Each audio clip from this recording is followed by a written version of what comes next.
Hi. Anyway, I am Jeff. You all know me. And with the experiment, I am going to talk about a different type of trauma today, not emotional trauma. This is more along the lines of physical trauma. And with me, I have co-owner of Mid the Pines, Dr. Amy Hartzell. Hi. And I'm going to ask her some questions about something that happened to her just a few months ago. Mm-hmm.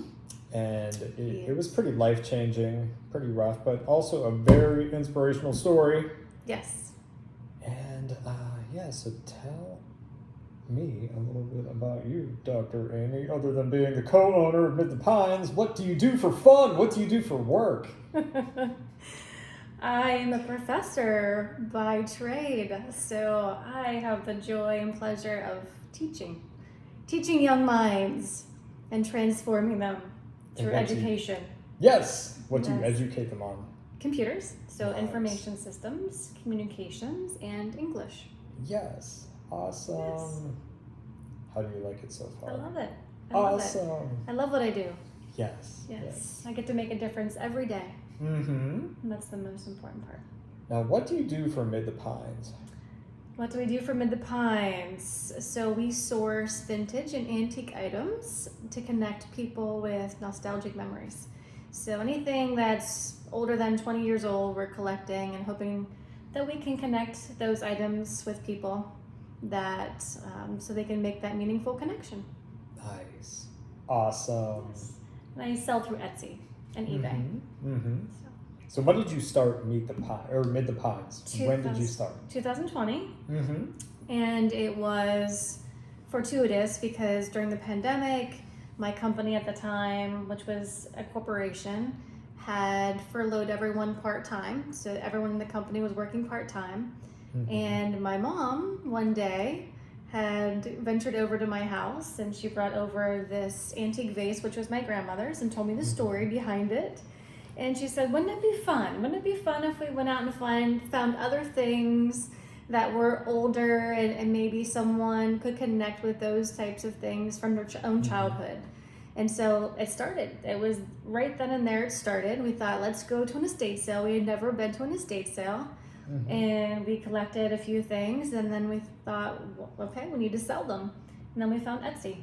Nice. Mm-hmm. Nice. Awesome. Awesome. Yes. So, as you know, you were pretty inspired by the experiment Yes. and what that is about. Yes. Just rising above life issues, trauma, things of Right. that nature. Right. And something happened to you, when was it, March of this year? February February. 13th.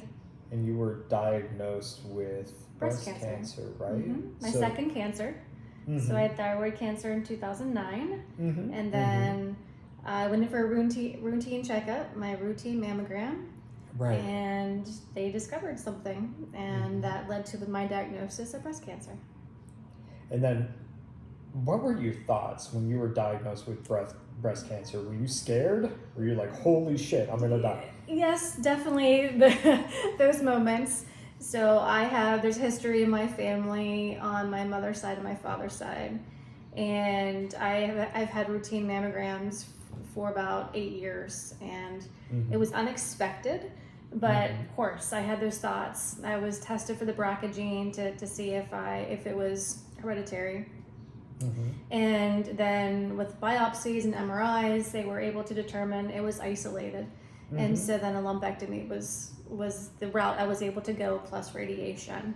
Mhm. So I felt very fortunate that even though it's invasive carcinoma, that it had not metastasized. So they were able to take out what they needed to, and then I was able to move forward. So tell me, I love your story. When we first started talking, you Yes. told me all about how this became a positive. This changed your It life. sure did. So tell me about that. How did this change your life for the better? And it sounds weird to even say it, but I feel like the diagnosis was a wake-up call, and in some ways a gift. It was very transformational for me. Because without it, I become complacent. I had skated through the COVID years, and I had Mhm. extra weight, and I was sedentary. I'd worked in a corporate job where I sat at my desk for 8-9 hours a day, and I wasn't moving. Mhm. And so this was really a wake-up call for me to regain my health and wellness. And I felt Mhm. very fortunate and blessed to be able to have that second chance at Mhm. recovering my health and wellness. So after my surgery and after I was healed, I had the wonderful opportunity through AGH, which is local to Pittsburgh. They have 2 centers in the United States, and one is in Pittsburgh, and it's an Mhm. exercise institute. Mhm. And so, coupled with radiation, Mhm. they enroll or allow anyone with breast cancer to then enter into this institute. And for 3 months, you're in an exercise study, and you have to Mhm. commit to a regimen of 3 times per week for Mhm. 1 hour, and you have trainers who work alongside you. And it's strength and resistance training, and it's designed to help you become strong.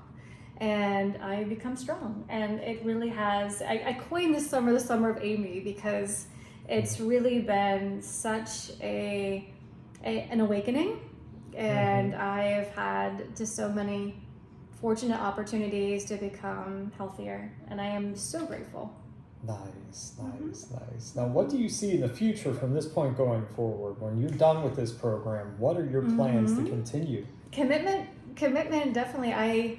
The one the radiologist who helped me through my journey, he is the director of this exercise institute. And so Mhm. after you go through a 3-month study, then you have also the opportunity to stay on as a graduate. And Mhm. whether I would stay on as a graduate, or I would commit to my own exercise regimen, it's Mhm. now discipline. And I know that this is the course I need to take. I'm dedicated, I'm motivated, I'm inspired. Mhm. And alongside of exercise is nutrition.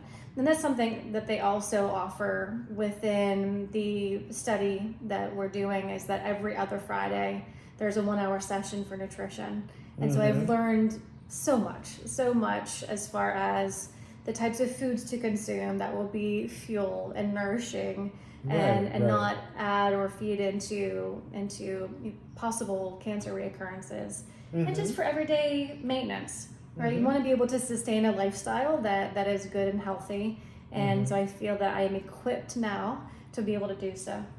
Good, Mhm. good. What advice do you have anyone that you're talking to, that we're talking to today? What advice do you have for anyone who is just in the rut, in a Mhm. hole, and they want to get out and they want to make a change, they want to change their life? What advice do you give? Sure. So I have 2 mantras that I actually use for teaching. One is just keep going, Mm-hmm. because no matter what you were encountering, it just keep going. And whether it's 1 step at a time or 1 minute at a time, you just keep moving forward. And then progress, not perfection. Mm-hmm. And that can really apply to anything in life. Is you're gonna have setbacks, Mm-hmm. but again, keep moving forward. And as long as you're making progress, you don't have to be perfect. As long as Mm-hmm. you're making progress, just keep going with that progress, and be Nice, bold nice. and be courageous. Mm-hmm. Mm-hmm. Mm-hmm. And yeah, thank you very much for sharing your story You're and welcome. sharing your advice. Fist bump! You gotta go. Oh. No, you gotta. Anyway, she'll get it. So, yeah, thank you again. You're welcome. And I'm gonna post a link to Mid the Pines in the comments section. I'm also going to post a little bit about Jeff and Amy's adventures, because I guess I'm the newest partner in the whole. Yeah, I Adventure get dirty, partner. and yeah, she'll look at like these cool things at these estate sales, and I'm just like, ooh, this looks cool. It's a, it's the leg thing from the Christmas Vacation. No, what movie was that from? The leg lamp. The Christmas Story. The Christmas Story. Yeah, Yes. but like, this is the leg lamp. Fragile. Ha! If you get the reference, we should be friends. So, anyway, thanks again, and thank you. You're welcome.